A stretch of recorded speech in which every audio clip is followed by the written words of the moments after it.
Okay, let's start anyway. I would like to introduce you to Alex Acero. He's a principal researcher at Microsoft in Redmond. He's in the area of speech, but he also worked in the areas of image processing some time ago. He's working with Microsoft since 23 years ago. Right? No, 1994. 1994, okay. That's still a long time. Okay, thank you. So I was initially planning to talk about spoken language processing and how about you build one of these systems. But I have a bunch of slide decks from other talks, and yesterday at lunchtime, it seemed that like a few people were interested in more core machine learning. So I will start with this because I think it may be of interest to a number of you. And we can switch back and forth to any other topic. And by the way, feel free to interrupt at any time. I like this to be interactive. So let me start by talking about deep neural networks for speech and image processing. And I'll give you a brief introduction to neuroscience, talk about artificial neural networks in general, and then describe what these deep neural networks are, which is the latest generation of neural networks and its application to speech recognition. So I'll start with a picture of, this is me with more hair and less weight back in 1990 in an office in the basement of Carnegie Mellon University. And the reason I include this is because that's the year I got my PhD on how to make speech recognition systems robust to background noise. That was a problem back then that we had identified when we started working on speech recognition systems that work well when you were using a close-talking microphone. And once you put the microphone far away, things started to fall apart. Well, it turns out that's still a problem today. So it doesn't seem like I solved it, unfortunately. But at least the community has made some progress. One of the things that I want to point out is one of my office mates, Yoshiaki Oshima. We started the PhD at the same time, and he started working on neural networks related stuff. So I finished in 1990, and he was still there. And I think it took him like 2 or 3 more years to graduate, and even then, didn't make much progress. So since then, I never enjoyed neural networks. So this is just to tell you that I was very skeptical of neural networks because I had seen him suffer for many, many years as an office mate. Meaning, okay, neural networks, there's obviously something there, but there are lots of other problems because it's like tricky to train. So this is just to tell you I was never a friend, but now I'm a believer. So you may be interested in why that was true, right? So let me start by describing briefly what neurons are and the motivation for neural networks. What was the first generation of neural networks and the subsequent generations? This is a diagram of a neural network. And the interesting thing is here you have the nucleus with all the dendrites. You could view this as inputs to the system. And this is the big output that it's connected to other neurons. There are lots of neurons in the human brain, 100 billion roughly. And each one of them is on average connected to 7,000, meaning a synapse is like a joint. Maybe another axon comes and joins here as input. And on average, there may be like 7,000 inputs. One interesting thing is that neurons are non-deterministic. So what they do is they emit spikes depending on how much they are active. So even if you put here the same inputs, the output here is random to some extent. Of course, the more inputs that it gets excited, the more spikes it will generate per second, but it's not exactly the same. Same thing in the input as well. They're also slow. I mean, they often take like 1 millisecond to react. So this doesn't seem like a very powerful computational machinery. Yet, we obviously have 100 billion of them here, and they seem to be doing something right. So what is it? Well, one of the things, if you look at the systems theory point of view, what is the input and output relationship? You see a function like this. So you have all the inputs, V's, and you multiply them by weights. And then you subtract some threshold, which is the minimum threshold that neurons need to get activated. And then you go to this function, which is called the sigmoid nonlinearity. And you would see some function like this. This is 1 and this is 0. When the inputs, the weighted inputs, are above some value, then the neuron fires, and it's the same value here or here. Doesn't matter, it's on. And when it's much more negative, it's off. So it's either on or off with some region in which it's changing. So this sigmoid nonlinearity has been the main function that people have been using for neural networks. neuroscience is something that I became interested just recently because we were doing some experiments with the next generation neural networks, deep neural networks, that I will describe later on, and realized, well, this worked quite well, but is it possible that we can learn even more? So I've been reading even some papers on figuring out, well, what's the difference between the brain of a human and some of the predecessors, or monkeys or chimpanzees, which we seem to evolve from. There must be something similar, yet also something different. And if we learn this, even from the computational point of view, we may be able to come up with discoveries that advance health and medicine, like diseases like Alzheimer's that impact our brain. If we understand how our brain works and we can build systems that leverage those capabilities, we can go back, perhaps, and make advances there. So one of the basic rules that was derived in the 40s by a person called Hebb derived something called the Hebbian rule, which is neurons that fire together wire together. That was the basic algorithm for learning that up to date, they think that at the high level is roughly right.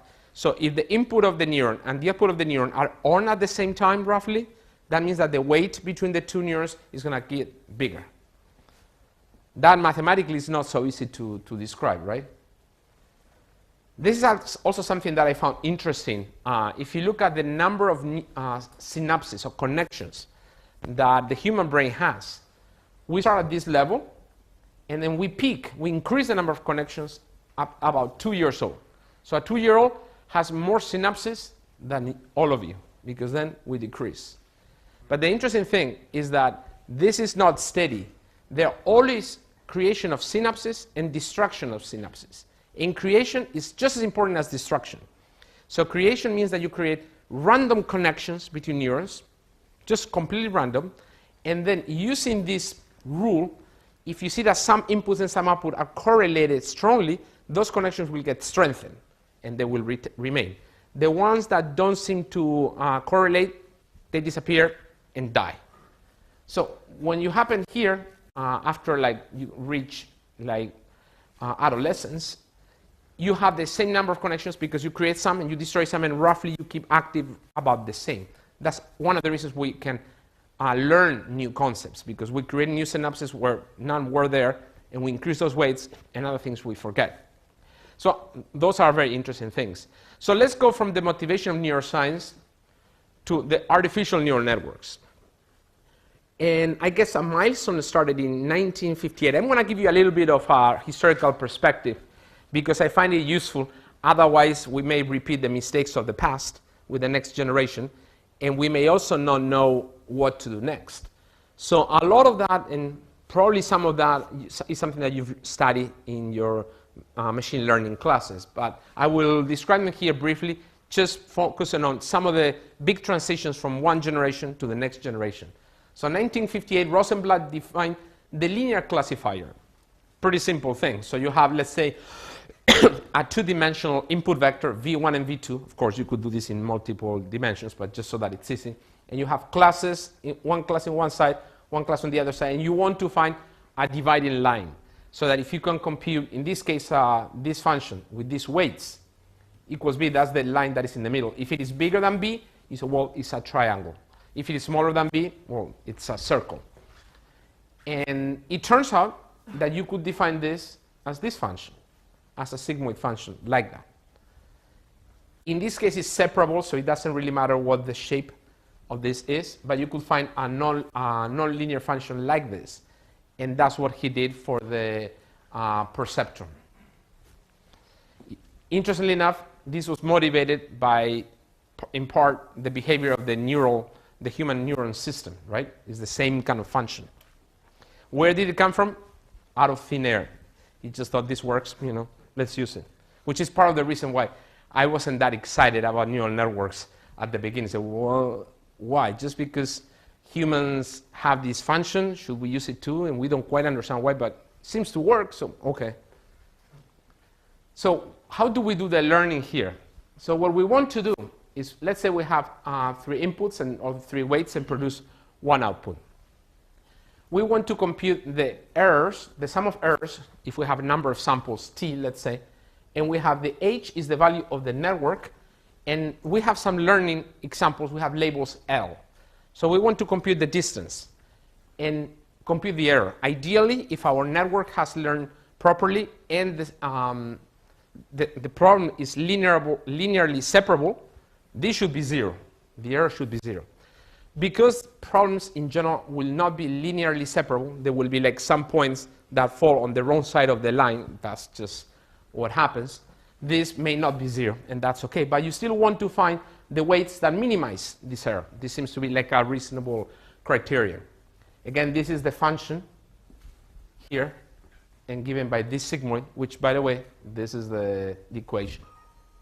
1 plus e to the minus x raised to the minus 1, so that when x goes to infinity, this term is almost 1 divided by 1 is 1. When this is minus infinity, this term is very large, so this goes to 0. That's essentially what it is. So one possibility would be to say, well, how about if we do a gradient search? Because this function is nonlinear. You can't just take the derivative and equal to 0. How about if we do a gradient search? So that the next set of weights is this previous one minus some constant times the derivative of the error with respect to the weight. If you take this function and we take the derivative, we will see it's 2 times this plus the derivative of the error term with respect to the weights, which if you do the math, it turns out that it's this product of these two things. Or in other words, this. And this makes sense. Like in this region here, if you take the derivative of this is 0. So the derivative is 0. Same thing here. And there is a non-zero component of the derivative in this area, which means as long as you are in this part of the curve, the derivative will give you something. But if you are here or there, nothing. So another problem to consider here is like this function will have many global optimum in general. In this particular case, I have you here just 2. So if you start some point here, it will hopefully converge to this, but not to this. So this is another way of saying that this perceptron algorithm is only going to find a local optimum. It's not guaranteed to find a global optimum.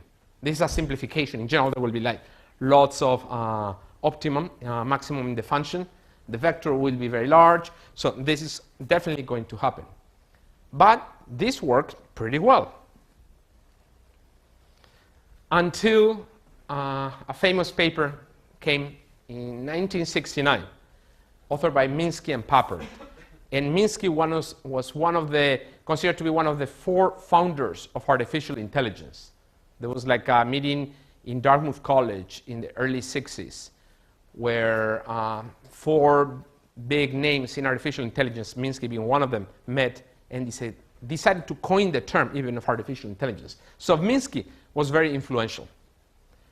And he said, well, if I have a distribution like this, which is kind of like the XOR, mutual exclusive, where it's not linearly separable like this, I can't find a single line that will do the job. I'd almost need to divide like 2 lines and say, well, do something more complicated. Therefore, the perceptron machine, while it's doing a nice job in a number of algorithms, a number of tasks where things are linearly separable or closely, there are many cases, this is one of them, and there are many others, for which this perceptron won't work. So that was a correct observation, nothing wrong about it. But in hindsight, what happens is that we should have taken that with a grain of salt. That doesn't mean these things will never work. That means that perceptrons cannot handle this. That doesn't mean something else cannot. But because it was written by Minsky and the way people read it is, oh, neural networks are doomed. So forget it. So the first winter of neural networks started. After a number of years in the late 50s and 60s of activity there, let's work on something else. Well, we need to remember why this happened so that we learn our lessons for the future, right? The artificial neural networks, essentially, a few years later, although interestingly enough, something like this without this function was proposed by the famous Alan Turing as far back as 1948. He developed, was one of the luminaries. That's why the Turing Award is the most prestigious prize in computer science these days after Turing, because he invented a lot of things. So he even proposed the artificial neural networks, which is to say, one perceptron was just this part here. just one. What happens if we can put many of them together?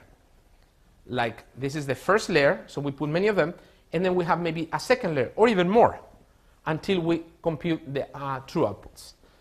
If we can do that, then the problem that Minsky and Papert suggested in the previous slide no longer applies. That's also true. That's only true if you have a single layer. The minute that you have more than one layer, you can do, in theory, arbitrarily complex decision boundaries. And in fact, in the Minsky-Papert paper, it was described that way. But people didn't quite focus on that, and they said, it won't work. But this, in theory, could do it, at least in theory.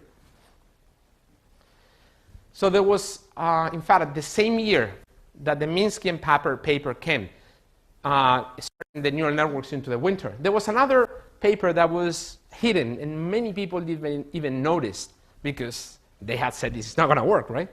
By Bryson and Hobach, that discovered or invented the algorithm called backpropagation, which many of you may already know. So I'm going to give you a very brief description of how the backpropagation works.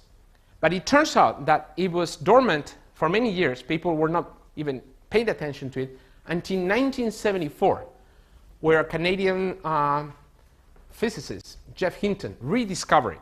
So he gets a lot of the credit for reinterpreting, rediscovering, and popularizing, even though the original version was back in 1969. And I'll give you, although some of you may already know it, I'll give you a very brief idea of how it works. And the algorithm is very simple, really, if you think about it. It's the same thing. We have here the energy, the error term. We want to minimize the difference between the label and what the output of the neuron has. But in this case, I'm going to have, let's say, 2 layers. The network is more complicated, but just for simplicity, the derivation holds for a bigger network. I'm just going to have 2 layers. These are the inputs. This is the weights of the first neuron. This is the output. And then we have another one here, and then there's another layer.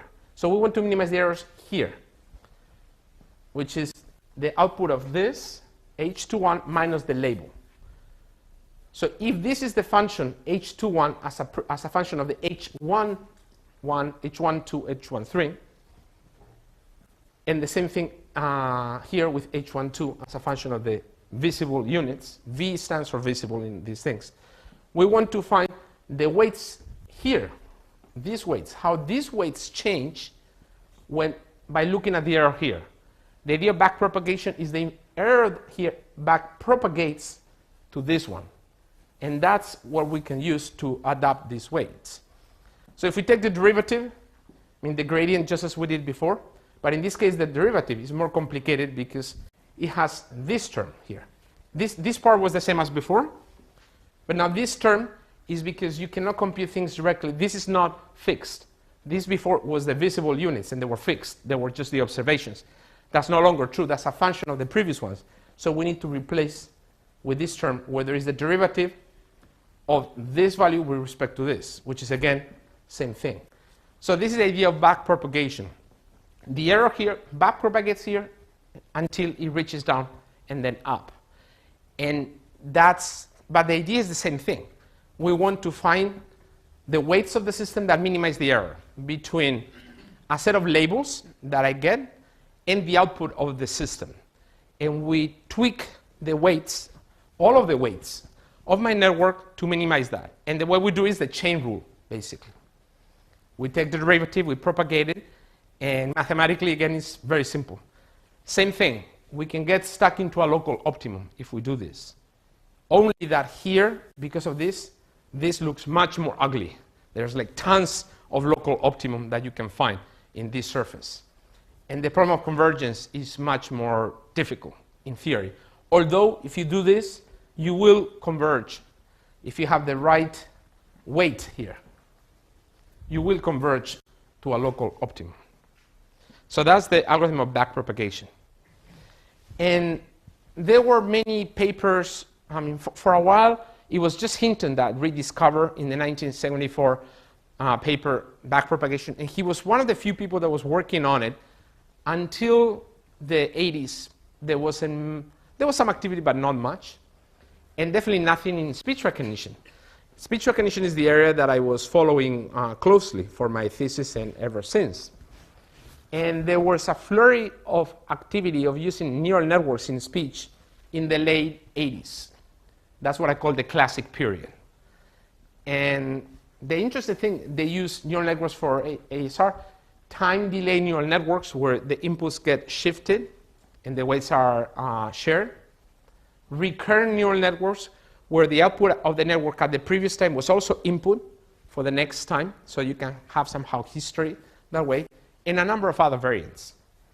And they actually worked pretty well. So back in the early 1990s, this could have been the technology. But the second winter of neural networks came. This time for a very different reason. HMMs, or hidden Markov models, were the dominant technology in speech recognition since the mid-70s, but neural networks almost took over, but never did it. And the reason is that the artificial neural network systems that I described didn't do better than the HMMs, but did about the same, roughly. That's not a reason to change the incumbent. You want to only change what you're doing if it's substantially better or has other advantages. And this is about the same. But unfortunately, HMMs were a lot faster to train. So training hidden Markov models was something that was much simpler. You push a button, the system worked. You didn't need to tweak anything. With the neural networks, you had to adjust the learning rate of, in theory, every single neuron, or at least figure out how you're going to do it. You need to initialize it properly. If you didn't initialize it properly, you converge to a bad local optimum. So the training process was much more finicky, more picky. That's when I saw my office mate back at Carnegie Mellon struggling, because there were all these initializations. So you have this, you need to find the right learning rates for all of the neurons. You need to find the right initial point. How do you do that? In a multi-dimensional space with lots of inputs, it's not easy to do. And on top of that, and just that was the worst thing, to train this, it would take forever. You push the button, and the program probably crashed well before it was finished, because ran out of memory, ran out of time, someone unplugs. It just took weeks in some cases. So that's the winter of ANN. If you think about it, and again, it's important because if we don't learn the lessons of history, it may happen to us again, is that the reason why this happened was very different than in the first case. In the first case, the reason is because someone said that the power of the model was not strong enough. Now, someone later said, well, that's not true. This model could have parameters that are powerful enough to do these arbitrary decisions. But training is difficult.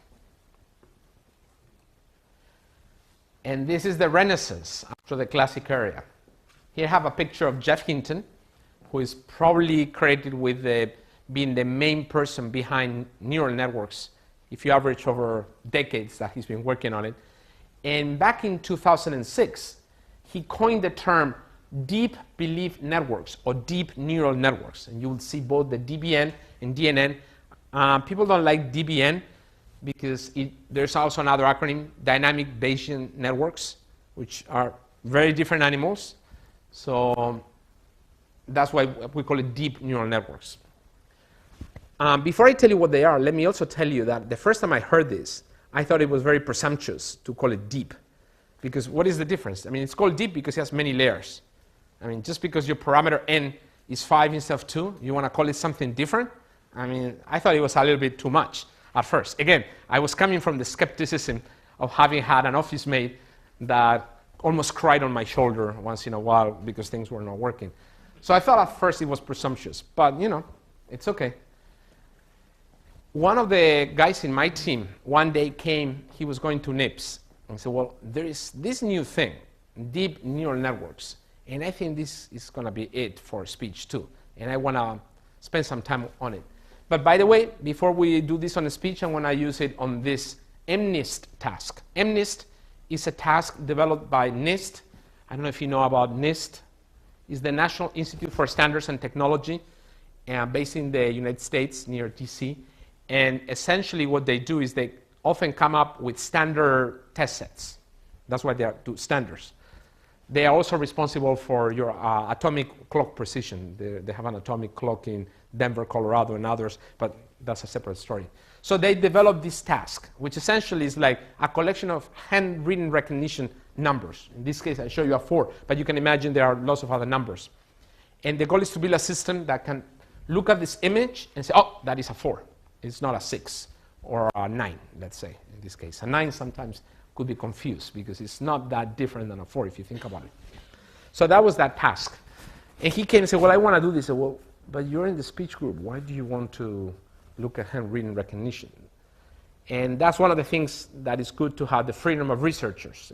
In the end, I said, okay, go ahead and do it. So, well, I need to understand this algorithm first on the task that Jeff Hinton has proposed. Because if I don't, it's going to be very hard for me to move to a new application with all these weights and all these things. Said, okay. So he started working on this task, which is the one that Hinton started publishing. And, well, I haven't told you what deep neural networks are, but essentially what it is, at the very high level, is that you do this called pre-training. And pre-training means, and then you follow by backpropagation.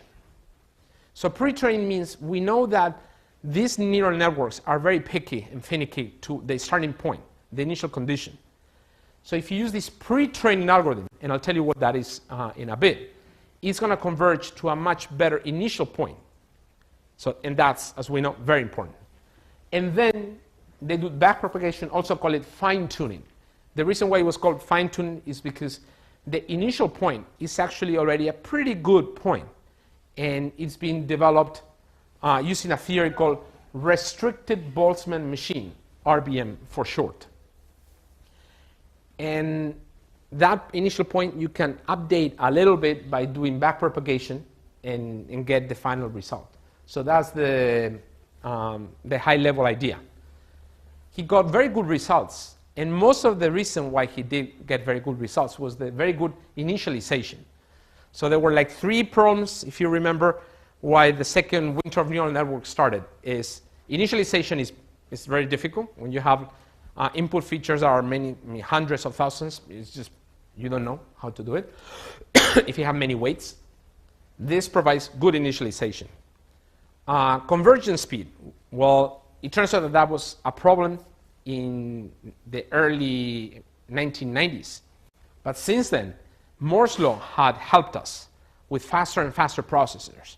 So some of the problems that we had before are much less of an issue. Now computation is less of a problem. And the final thing is the training algorithm is kind of picky. Well, because of the initialization, that was less of a problem. So let me tell you what is a restricting Boltzmann machine. And this is one of the reasons why I was a convert. I hated neural networks. And then once I saw this, oh, okay, now we're talking about something different. So why? Why is that? I think most of that is in this slide and the next one. So what Jeff Hinton said is, I'm not going to tell you this sigmoid that I pull out of thin air. You don't know what it is. I'm going to derive a probabilistic model of the inputs and the outputs that will happen to have a nice property of showing the sigmoid. But the key thing is the original formulation. So here you have a set of V is the visible vector. So this is a vector with many observations. H is a vector of hidden layers. This is like the first layer of the neural network. So what the probability distribution, the joint probability distribution of both has this form. It's an exponential model. Z is the normalization constant here. That will mean that it adds, this is a true probability distribution. And this is the energy term. It's called the energy term. And the energy term is given this way, which is nicely linear. It's linear on V, it's linear on H, and it has a joint between the two. So here this is vector, and B is a set of, it's another vector that you presumably would learn. This is the hidden with another vector C, which is another set of coefficients. And here we have the matrix W, and it's called W not by accident. It's the same W of the weights that we saw before, as you will see.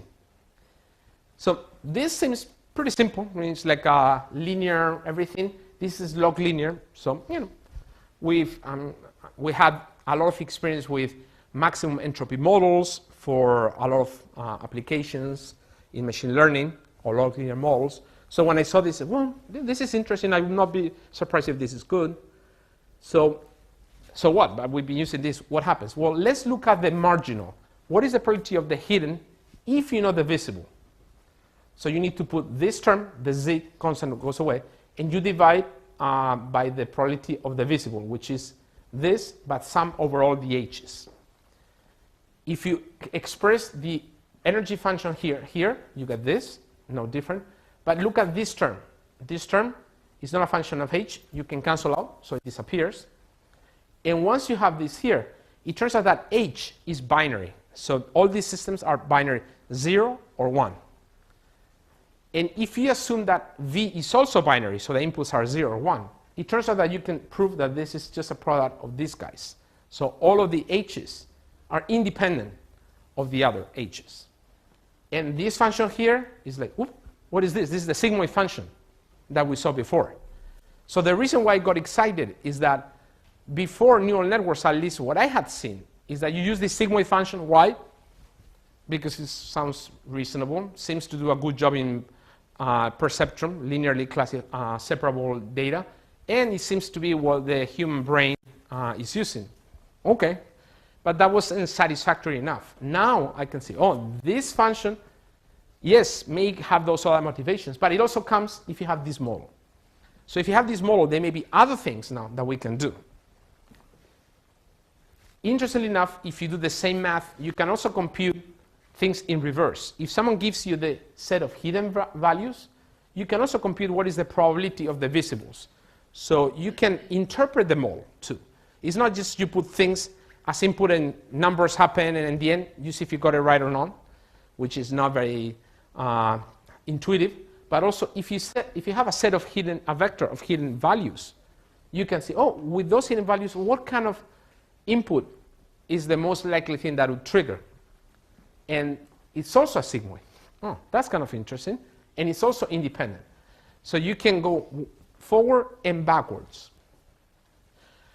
Sometimes what we have are visible, for a neural network where the inputs are zeros and ones, this applies to the next layer and the next layer and the next layer. But it could be that the very first layer, your input is not 0, 1. It's not binary. It may be real numbers. So what do? Well, we are used to assume that they are Gaussian, right? So one possibility is to modify the energy function this way, where we've added this quadratic term. The rest is the same. So if we make that, and you do the same derivation that I showed before, guess what? You still get the same thing. So that sigmoid function, this sigmoid nonlinearity, is the same as before. Doesn't matter whether the input v is binary or is Gaussian. The posteriors of the visible units, so the equivalent of this, now is different. It's Gaussian, of course. But it's also very simple and nicely expressed. So now what this says is that even though we have not changed anything, the function is still kind of like sigmoids like this in both cases. So it almost feels like we haven't done anything. It turns out that we have a much better understanding of what it means and why.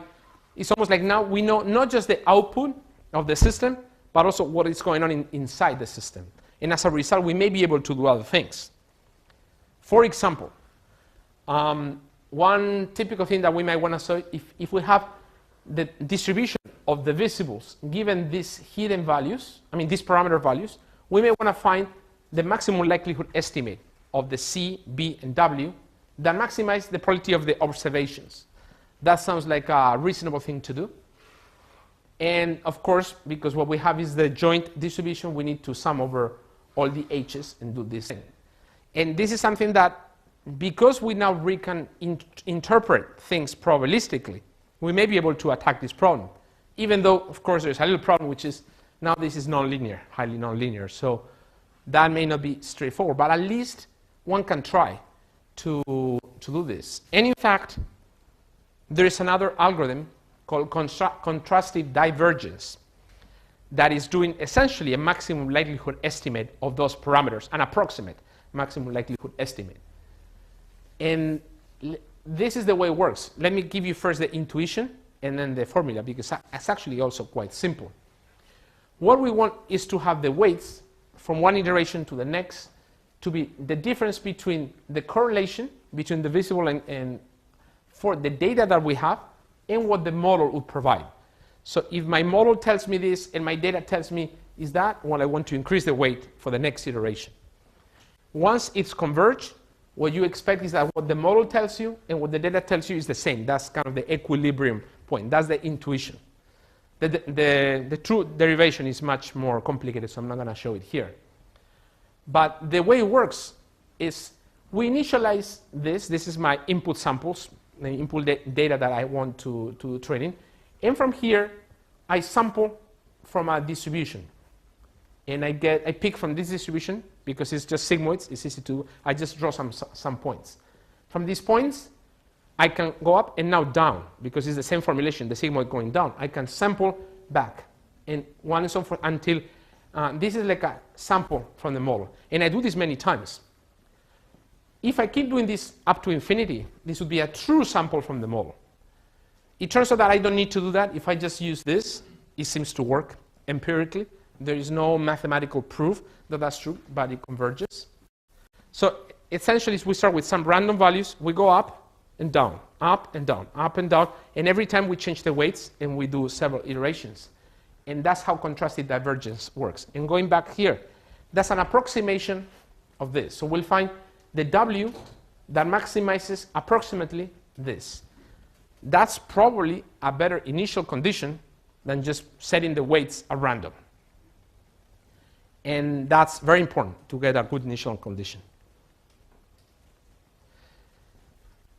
So the training, again, is we use this restricted Boltzmann machine algorithm, RBM training, which is an approximate maximum likelihood algorithm for finding the weights in this network using contrastive divergence. And once we have that as initial condition, we use the backpropagation algorithm to go and fine-tune. So now let me tell you the experiments that we've done for speech recognition. So after this work was done in 2006, 2007, and this researcher in my team, Li Deng, became interested in it. He went and reproduced the results that Jeff Hinton had done for handwritten recognition digits, and started applying it for speech. So what is the architecture of a traditional speech recognition system? I have the hidden Markov model, and GMM is Gaussian mixture model. The way it works is like we have a hidden Markov model like this one state, another state, and at every time frame, the system could stay in the same state with this probability, or go to the next state with this probability, and so on and so forth. So every time there is a time frame, typically every 10 milliseconds, the system will be in a different state. This is when we're running it in generative mode. And this is the internal hidden state. It's not visible. Once you're in each state, there is an output vector that is shown, that in this case is a spectrogram. This is time, this is frequency. And this output is often represented as a mixture of Gaussians. So if I'm in a given state, I look at the probability of this mixture of Gaussians, and I generate this spectrogram. This is called a spectrogram. So this is roughly what you would see used in most, this is the high-level idea of most speech recognition systems, use an HMM. Typically, we train them with maximum likelihood initially, and then we also fine-tune them with discriminative techniques, so that this is a generative model, but what we want is not to have an HMM that generates data well, but also that discriminates one class versus the other. So what is the difference with this context-dependent deep neural network HMM? This part is the same. We still use an HMM. We have not replaced it. But now, once you're in each state, rather than saying, I'm going to generate the spectrum with a mixture of Gaussians, I'm going to generate this with a network like this, with a deep neural network. So in this case, this spectrum goes here, some layers, and this here are the probabilities of the different states. So this now seems more complicated. If you think about it, this is a way of saying I can represent these output probabilities with a more sophisticated technique than just a mixture of Gaussians. And this is good because they are sharing. Anytime there's pooling in the training, all of the weights here contribute here, and so on and so forth. So you can compute much more sophisticated functions, yet you don't have as many parameters. Yes? Sorry, it's the same DBN and DNN? Yes. Yes, I just prefer to use DNN because not to confuse it with the deep belief networks. But yeah, basically it's the same. By the way, any more questions? We'll have a chance after I finish this to go for more questions. So this is the high-level idea. Replace the Gaussian mixture for the output distribution of the HMM by a deep neural network. There are a few tricks that we had to do.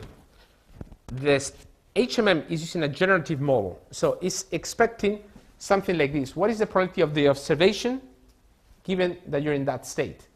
But it turns out that because the neural network is a discriminative model, it's going to tell you the probability of the state given the observation. It's like flipped in a sense. So we can use Bayes' rule to decompose it that way. And because this term is a constant, if you've seen the observation, that's true for all of the states that you're searching for. So all you need to do is normalize by this guy, which essentially says that we can convert the generative model into the discriminative model that the deep neural network is into a generative model, as long as we add this. We normalize by how likely are these states. For example, silence is a state. Like states could be all the phonemes, and silence is a state that is happening much more often than all the sounds, just because a lot of the data that we use to train them has a lot of silence frames. So we need to divide by this, otherwise this would be overestimated. But if we make that change, we can plug it directly into our speech recognition system. And the classes here are what we call synons, which essentially is a context-dependent version, meaning rather than we have typically for each phoneme, we have three states. The beginning part of the phoneme, which is like the change from one phoneme to the next, the middle part of the phoneme, which is the steady state, and the last part of the phoneme, which is the transition to the next one. We often use context-dependent, meaning a particular phoneme will change depending on what the neighbors are. Like if you are between nasals, let's say, that phonetic realization is going to change quite a bit. So you want to use states or distributions that depend on the phonetic context and other things too. So this is what we do. It turns out that we can use more. We had 6,000. We can use more with this technique than what we had before because it's a different model. And this is the new name. So how well does this work? Well, before let me describe a little bit of the experiments. Here are some of the folks. This is Li Deng, the person that I mentioned that started the work back in 2008 or so. And these are a few other folks, including people in Redmond, Dongyu, and in Beijing, Frank Seide and Gang Li. So there are non-Chinese people in the Beijing lab if you're interested in going there as well. And what they used is a standard task called switchboard. Switchboard was one of the tasks that were proposed by DARPA, the United States Department of Defense, and essentially was like try to understand how speech recognition worked with casual conversational speech. So the way it was collected is that they asked people to call each other and they were given a topic. So talk about the presidential election or like the Euro crisis or whatever, and then they started to watch and they started recording. And then you can talk about anything you want. Oftentimes this is just a conversation starter because people would say, okay, before we start there, just a social courtesy. My name is this, I live here. Oh, you live there. My cousin lives there. So sometimes the topic is not really the topic, right? But the thing that is in common is that it's telephone conversations and there's no system involved. It's just person to person. So it's natural. When you talk to a machine, you tend to change the way you talk. But when you talk to another person, you talk quite differently, much more naturally, right? So this data was collected to test how systems can handle conversational, natural speech, as opposed to the speech that is more robotic. When you're talking to a machine, you articulate more, you speak more clearly, you speak more slowly, but then, when you talk to these people or you talk to the system, sometimes you don't do that. So there's a big mismatch in the distributions. So that's that data set. It had over 300 hours of training data. And I don't know, how many of you have experience with speech recognition? Could you raise your hand so that at least I have some idea? So like, you know, maybe 1/3 of the audience. So I will at least, this is too much detail if you don't know about it, but if you know about it, you may recognize what all these acronyms, SOUP, PLP, and others mean, okay? But this is just the HLDA, mean and variance normalization. You may be familiar. Otherwise, don't worry about it. For the purpose of this discussion, it's not that important. Other than this is kind of like the state-of-the-art feature that people typically use. This is, again, all the distributions that we model, over 9,000 different distributions, depending on the phonetic context, left to right hidden Markov model, so that they move in like time in the same direction. You don't go back in time. And we use a typical baseline, which has 40 Gaussians per state, a mixture of Gaussians. And a discriminative training process boosted MMI, maximum mutual information. So that's just to say this is the typical baseline that you do for like a state-of-the-art system. Then a recognition, in this case we use speaker-independent single pass. Many people in speech recognition, to squeeze the last drop of accuracy, will do several passes. So you do one pass, now you say, well, now that I've done this, let me do adaptation, because I know that the speech at the beginning and the speech at the end is the same speaker. Adapt there, and then take a second pass. So for this experiment, we didn't do that. We used the Hub 5 2000 switchboard development set and evaluation sets RTO3, this is 2003, and another corpora. So again, if you don't know about this, this is just for you to know that we use a bunch of standard publicly available speech corpora that the speech community has been using for quite some time. And we also use our best ever multi-pass baseline, where it does all the passes that I mentioned to you before. With Rover, MLLR, gender-dependent systems, vocal trial-led normalization. Again, that's all the acronym SOUP. Just to tell you, if you know about this, then this will mean something to you. If you don't, just to say, well, we use our best system, okay? We didn't try to come up with a new technique and test it on a handicapped small system, which oftentimes you see in papers. So we said, no, we normally, when we review those papers, we don't give them good marks unless the user even clearly states this is some interest tip. If you're not using the best possible system for a baseline and you're claiming your system when you write a paper is better, your reviewer is going to be very unhappy. So if you're using the best possible baseline, say it. And if you're not, be modest. Say, well, I didn't have time, I didn't have the resources, so I cannot claim this will work better on this best system. But at least be honest, and the reviewer will be much more sympathetic with you than if you claim, oh, 40% improvement, oh, I'm so good. And I say, well, I use a crappy baseline. Reject. So this is on this test set. Here we have the Gaussian mixture model with 40 mixtures, maximum likelihood. And this is the error rate that we got. Once we do BMMI, which is this discriminative training, we got from 30 to 27%. And we tend to look at that as the relative error rate reduction. So from 30 to 27, there's roughly a 3% error rate reduction absolute, or roughly a 10% relative error rate reduction between here and here. And these discriminative techniques have been going on for like a decade or so, and it took a long time to get them working. We got 10%. In other fields, we said 10% improvement, relative improvement. Why you're so happy about it? I mean, it doesn't seem like that big of a deal. Well, unfortunately, that's the world of speech. Every little percent requires a lot of sweat. It's not easy to get. So then we tried this system with 7 layers. So we call it deep. In this particular case, it had 7 layers. And so how well did it do? Drum roll.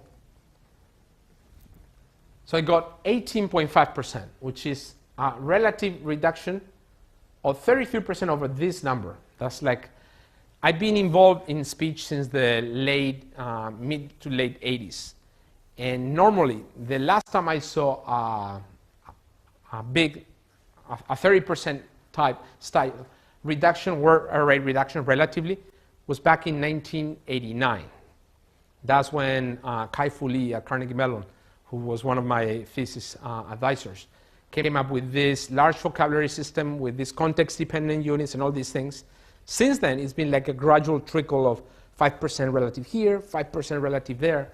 So this is just to say when Lee and Dong came to my office and showed me this number, the first thing that I said, oh, check your results. There must be a bug. Normally the bugs are such that your errors are higher, but there are some times where your bugs are, you have lower errors because you are looking at the directory that has the correct transcriptions for some things, and you think that that's the, so I said, well, that's too good to be true. Double check it. When there, I even had to go and check it. I said, oh, this seems right. So maybe there is something here. So up to this point, I was quite skeptical, but it's good to let good researchers have the freedom to go and explore different things, sometimes at least, and they have good intuition.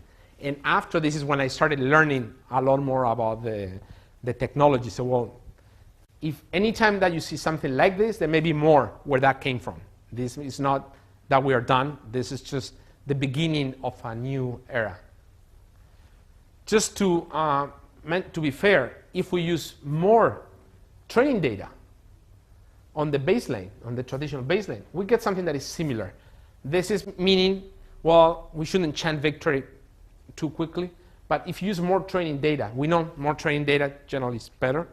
It should benefit everything. So you might say, why didn't we put a column here with this technology, train with 2,000 hours, right? Why didn't we do that? Well, it turns out that even though the computers have gotten a lot faster in the last almost 2 decades since the first, the classic period in the late 80s and early 90s, this was still quite slow because they were using a much smaller database back then. Now the database has also grown to 2,000 hours. So yes, Moore's law has helped us, but still was hard. So what we had to do is use GPUs. So most of our algorithmic work had been done using traditional PCs, basically. In fact, not just traditional PCs, but just the CPU, the Intel chip in the machine. And what we found out is that that was slow even for handling a lot of the things, because you have more machinery, you push the boundary, more distributions, more states. So what we had to do is purchase a bunch of GPU cards, like the high-end NVIDIA cards that have the heat sinks that is like as big as my fist. We had to move this and buy a special air conditioning unit because it was getting the room very hot. Like it would be good in the wintertime because you don't need heating at that point. So that's why it took us a while. Just this is going back to hardware infrastructure. Normally, I hadn't heard of this. Just more machines. Yeah, they go to the lab. Who cares about that? Well, we came to a point and said, well, this seems like it's hot, but we need a new set of computer infrastructure just to handle it. And now we have a bunch of these GPU cards. So that's another thing that we had to do. So we use this switchboard task here because we thought, well, this is like a publicly acknowledged task. So if we publish results on this task, everyone, all the reviewers, everyone in the community will know what we're talking about. But we also wanted to know if it worked well in some of the tasks that our product group was interested in. That's part of the things that we do too. So we use 2 tasks. One of them is voicemails, voicemail transcription, and some other task, teleconference. It doesn't matter what it is. Just to say that there are tasks that our product team care deeply about it. So we did the same thing. We trained, and we saw 22, 26, 28% on the different relative improvement. So maybe not as big as this, but quite substantial. So at that point, we got the validation. So, well, there is definitely something here. So to summarize, what this work has proven is that this context-dependent deep neural network HMM hybrid scales to benchmark data. Oftentimes what I see when I review some of the papers is someone tries a new algorithm that maybe sounds kind of interesting on a baby task. It works on a tiny, tiny tasks. And that's good, but there's often times where you try that algorithm with a database that is much larger, what people are interested in, and all the gains that you have wash out, because now you have much more data, and your simpler models, you can train them and do just as well. But this is not true here. For the bigger tasks, we got even bigger increases. So again, that was one of the first times that I saw that. Typically, when you have more training data and more parameters, the gains decrease, and just everything blurs with each other. So why did this happen? I mean, I'm always interested in history so that we don't repeat the mistakes that we did in the past. Why did it happen again? I'd say the number one reason is, even if we hadn't done anything new, in the early 90s, people kind of gave up because just the computation wasn't there. I mean, you had something, it just wasn't there. And now, 20 years later, with Moore's law helping, now we have computing power that allows us to do this. It was, for runtime, it's not a problem, it's for training. These algorithms are very computationally intensive for training. And the fact that we have much faster computers, including GPUs, means that now we can train them where before we couldn't. So that's still, maybe there's like something that it was a good idea and was in hibernation for a while, and now. By the way, that reminds me of an example. I was talking to Vishnu et al. From the famed Bell Labs, probably like, I don't know, at least a decade ago or more. And he was one of the inventors of CELP, code-excited linear prediction. I don't know if you are familiar with this, but that's essentially, if you are using a cell phone, you're probably using that algorithm to compress the speech and encode it through the network.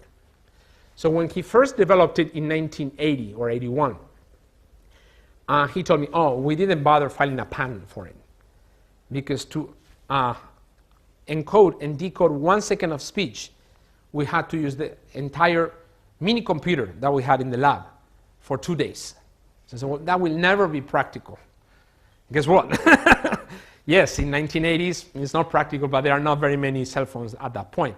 You fast forward 15, 18 years later, and yes, it's practical. You have it, the power in your pocket, right? So sometimes there is like a good idea, and it doesn't work because it's just ahead of its time computationally, not because it's not a good idea. If you wait, of course, it's easy for me to say that. You may say, well, I need to get my PhD or my next project right. I don't have the luxury of waiting 20 years. But sometimes that's true. Like the basic algorithm, after a period of time, can improve. The other thing is that the fact that you have a faster computer means that now you can run more experiments. So the same old experiment and configuration might still not work. You might just get the results more quickly. That's not good.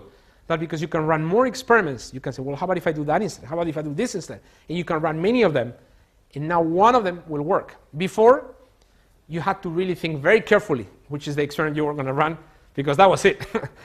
And you need to tell your friends, please don't unplug the machine, don't do anything, hope that it will not crash, and just send it. Now it's okay because it takes much less time. So you can run more experiments, and one of them say, aha, that's the one. So that's the power of computing helps us run more experiments. And I think that was probably still the number one thing. It's a little bit disappointed because we like to scientists, we like to say, well, it's because we have a new algorithm. And that's true also, but I don't think that was the number one factor. The number one factor is more computing power. That said, because we could run more experiments, there were a few algorithms that had not been proposed before, or variants, that stood up. So one example is we put the network directly to model these triphone states. Back in the early 1990s, people have tried that for context-independent phones, possibly because they hadn't had the luxury of running many experiments. So I'm not saying this is a super, I mean, once you think about it, that idea is very simple. And you know, there are a few other things. But even then, we have to keep in mind one thing.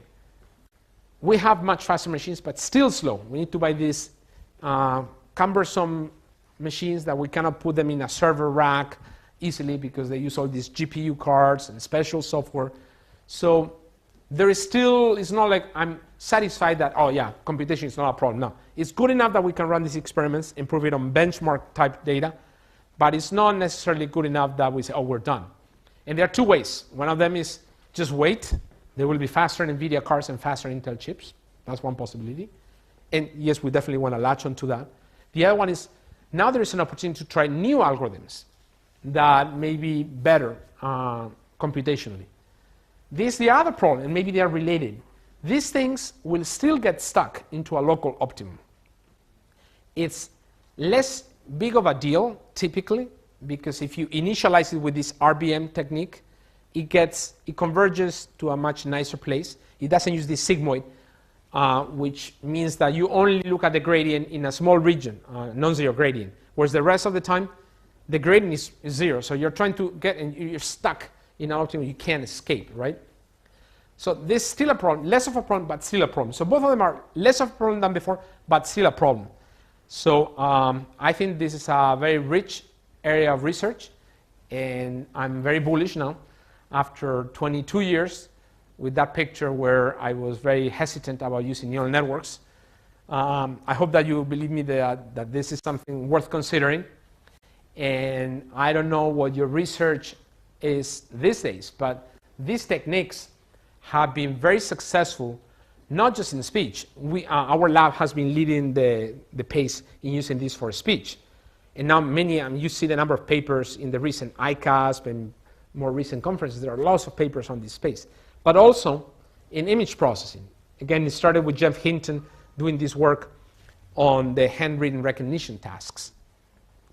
And this is an area where you are doing image, video.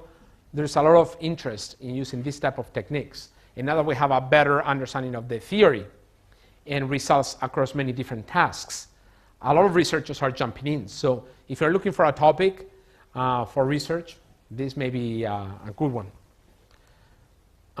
So just to finish, I would like to conclude with, as I mentioned, after we got these results, I've been more interested in neuroscience.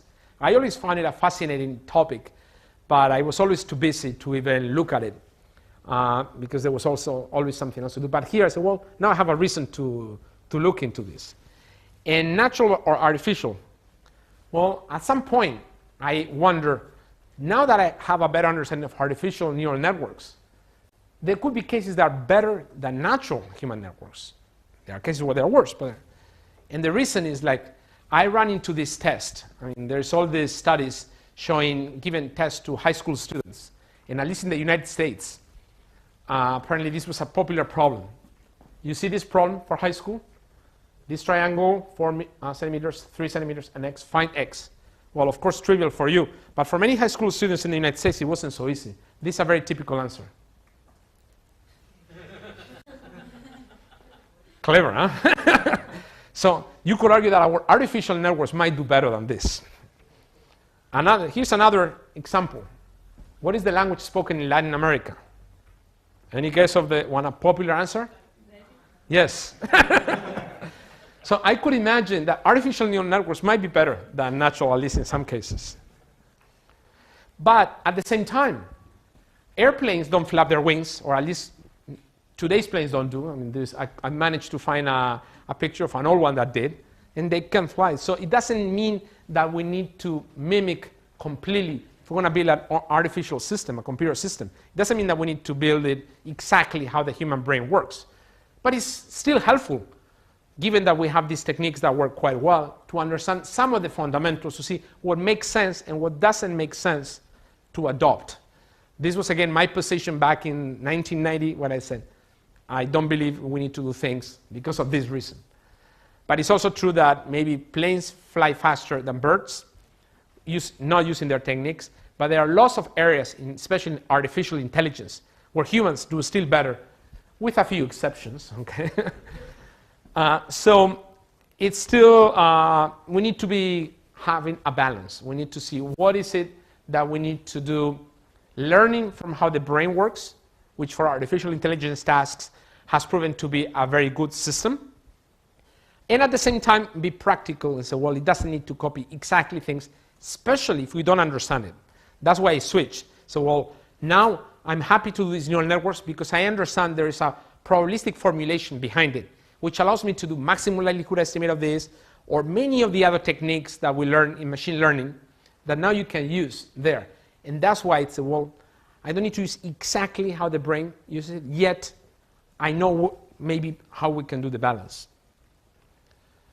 So in human intelligence tasks, artificial neural networks may be better than natural ones one day.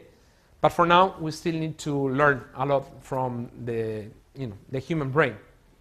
For example, things that I'm wondering about. I mentioned at the beginning that the neurons have some randomness in it, meaning you put some fixed inputs and the output is changing depending on just the spikes, which way they're going. Is that just the fact that it's not implemented using a circuit, but rather implemented biological and chemical processes? That could be the reason. So that's maybe the thing not to copy from the airplane, perhaps. Or maybe it's Darwin. It's part of the evolution. And there is something intrinsic in this randomness that makes our human brain converge and not get stuck into a local optimum. Maybe, right? So it's hard to tell, but maybe this is not an accident. It's actually a feature. Also, local learning instead of backpropagation. If you talk to all the neuroscientists, they will tell you, backpropagation, it doesn't happen here. Maybe it happens in yours, but no. It's not something that happens in humans. All the learning is local, meaning it's the Hebbian rule. This neuron is just looking at what its output and what is its inputs. And based on that, it's changing the weights. It has no idea about the rest, other than for the fact that the rest are sometimes input to them, right? But our algorithms, typically we use this backpropagation, or even the RBM is still a global algorithm. So that still bugs me. Maybe it's not like we have the algorithm yet and there is nothing else to do. I suspect there is perhaps a possibility of doing local learning, which appears simpler, more distributed, and yet the power comes from the fact that we have tons of connections, way more. Like in all the systems that I mentioned, we have something like 10,000 neurons. Well, that's nothing compared to the 100 billion that we have in our brain. So maybe something simple, but lots of them perhaps. So there are lots of areas where one could explore. It's not to say we are done. This deep neural network thing is the new thing and that's it. There are many ways where there could be research, and we're doing some of that ourselves. So thank you. This is the first pass, the first talk. And I wonder if you have any questions, and after that we'll take a break. Any questions? Feel free to ask questions that aren't related to this as well, if you're curious. Yes? I'm working with computer vision and have a recognition on speech recognition. And it looks like you speech recognition researchers prefer the way of modeling rather than feature extraction or other how to build the experiment task. It looks like you are the machine learning researchers. And, how do you think about so how can I say feature extraction or how to build a good experimental settings or other than modeling a statistical?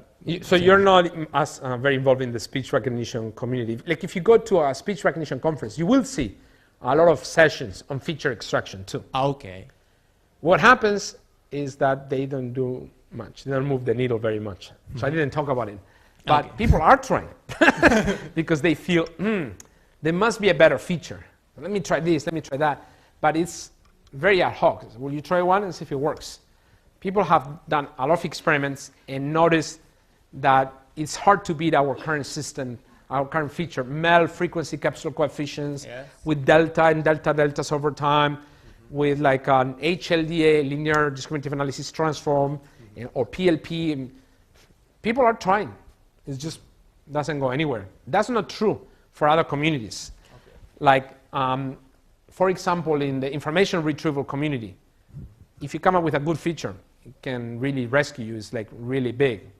But in our community, it's not that people haven't tried. It's just, I think we saturated over there. There is not much to pick. But it's true that in other fields, that could be an important space. And in fact, my colleagues in computer vision oftentimes are still getting mileage out of using, exploring the feature space.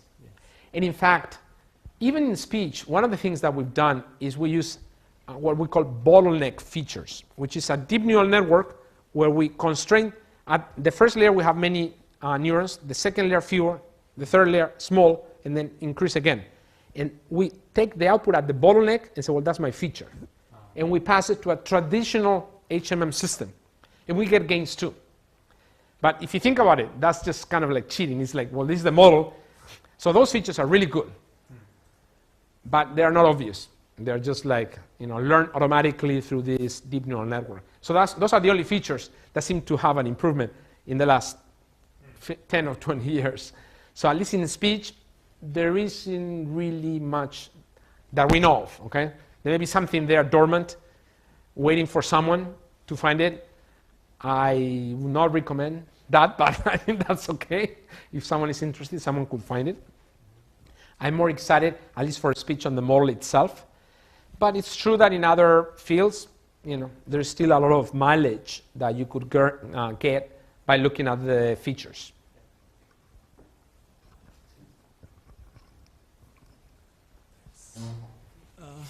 Well, I'm a bit curious about the decoding. When you change GMMs to a DNN, you still apply Viterbi decoding to Yes.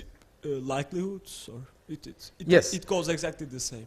Or Well, almost the same. Yes, at the very high level, yes, it's the same process. What happens is that a lot of the systems, to be real time, they pull a lot of the computations for the GMMs, and now you need to replace that, right? And that is more expensive to compute than a GMM, the neural network. But what we found is that that computation, even though it's bigger, is more than before, because the models are sharper, you can prune more easily the other competing hypotheses. So overall, it's not slower. And incorporating, replacing one and the other is relatively easy to do. Conceptually, of course, once you start working on the code, it's not so simple, but conceptually. The thresholds, the pruning thresholds change, so you need to adjust those, but the code itself is not, it's relatively simple to add.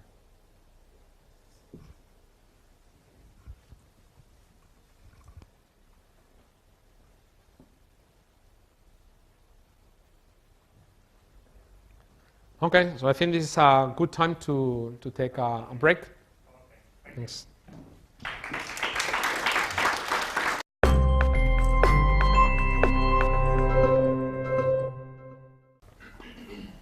Okay, let's start anyway. I would like to introduce you to Alex Acero. He's a principal researcher at Microsoft in Redmond. He's in the area of speech, but he also worked in the areas of image processing some time ago. He's working with Microsoft since 23 years ago. Right? No, 1994. 1994. Okay. That's still a long time.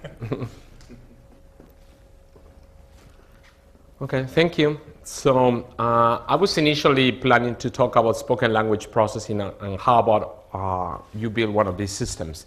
But I have a bunch of slide decks from other talks, and yesterday at lunchtime, it seemed that like a few people were interested in more core machine learning. So I will start with this because I think it may be of interest to a number of you. And we can switch back and forth to any other topic. And by the way, feel free to interrupt at any time. I like this to be interactive. So let me start by talking about deep neural networks for speech and image processing.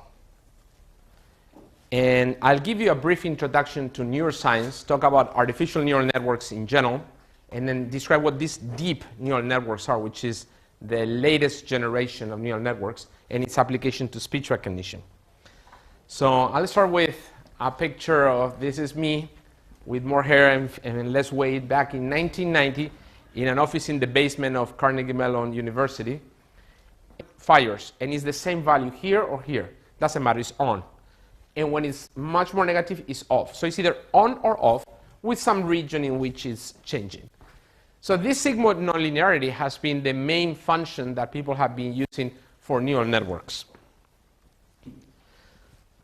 Neuroscience is something that I became interested just recently because we were doing some experiments with the next generation neural networks, deep neural networks, that I will describe later on, and realized, well, this worked quite well, but is it possible that we can learn even more? So I've been reading even some papers on figuring out, well, what's the difference between the brain of a human and some of the predecessors, or monkeys or chimpanzees, which we seem to evolve from. There must be something similar, yet also something different. And if we learn this, even from the computational point of view, we may be able to come up with discoveries that advance health and medicine, like diseases like Alzheimer's that impact our brain. If we understand how our brain works and we can build systems that leverage those capabilities, we can go back, perhaps, and make advances there. So one of the basic rules that was derived in the 40s by a person called Hebb derived something called the Hebbian rule, which is neurons that fire together, wire together. That was the basic algorithm for learning that up to date, they think that at the high level is roughly right. So if the input of the neuron and the output of the neuron are on at the same time, roughly, that means that the weight between the two neurons is going to get bigger. That mathematically is not so easy to describe, right? This is also something that I found interesting. If you look at the number of synapses or connections that the human brain has, we start at this level, and then we peak, we increase the number of connections up about 2 years old. So a 2-year-old has more synapses than all of you, because then we decrease. But the interesting thing is that this is not steady. There are always creation of synapses and destruction of synapses. In creation, it's just as important as destruction. So creation means that you create random connections between neurons, just completely random, and then using this rule, if you see that some inputs and some output are correlated strongly, those connections will get strengthened, and they will remain. The ones that don't seem to correlate, they disappear and die. So when you happen here, after like you reach like adolescence, you have the same number of connections because you create some and you destroy some, and roughly you keep active about the same. That's one of the reasons we can learn new concepts, because we create new synapses where none were there, and we increase those weights, and other things we forget. So those are very interesting things. So let's go from the motivation of neuroscience to the artificial neural networks. And I guess a milestone, and the reason I include this is because that's the year I got my PhD on how to make speech recognition systems robust to background noise. That was a problem back then that we had identified when we started working on speech recognition systems that work well when you were using a close-talking microphone. And once you put the microphone far away, things started to fall apart. Well, it turns out that's still a problem today. So it doesn't seem like I solved it, unfortunately. But at least the community has made some progress. One of the things that I want to point out is one of my office mates, Yoshiaki Oshima. We started the PhD at the same time, and he started working on neural networks related stuff. So I finished in 1990, and he was still there. And I think it took him like 2 or 3 more years to graduate, and even then, didn't make much progress. So since then, I never enjoyed neural networks. So this is just to tell you that I was very skeptical of neural networks, because I had seen him suffer for many, many years as an office mate. Meaning, okay, neural networks, there's obviously something there, but there are lots of other problems because it's like tricky to train. So this is just to tell you, I was never a friend, but now I'm a believer. So you may be interested in why that was true, right? So let me start by describing briefly what neurons are and the motivation for neural networks. What was the first generation of neural networks and the subsequent generations? This is a diagram of a neural network. And the interesting thing is here you have the nucleus with all the dendrites. You could view this as inputs to the system. And this is the big output that it's connected to other neurons. There are lots of neurons in the human brain, 100 billion roughly. And each one of them is on average connected to 7,000, meaning a synapse is like a joint. Maybe another axon comes and joins here as input. And on average, there may be like 7,000 inputs. One interesting thing is that neurons are non-deterministic. So what they do is they emit spikes depending on how much they are active. So even if you put here the same inputs, the output here is random to some extent. Of course, the more inputs that it gets excited, the more spikes it will generate per second, but it's not exactly the same. Same thing in the input as well. They're also slow. I mean, they often take like 1 millisecond to react. So this doesn't seem like a very powerful computational machinery, yet we obviously have 100 billion of them here, and they seem to be doing something right. So what is it? Well, one of the things, if you look at the systems theory point of view, what is the input and output relationship? You see a function like this. So you have all the inputs, V's, and you multiply them by weights. And then you subtract some threshold, which is the minimum threshold that neurons need to get activated. And then you go to this function, which is called the sigmoid nonlinearity. And you would see some function like this. This is 1 and this is 0. When the inputs, the weighted inputs, are above some value, then the neuron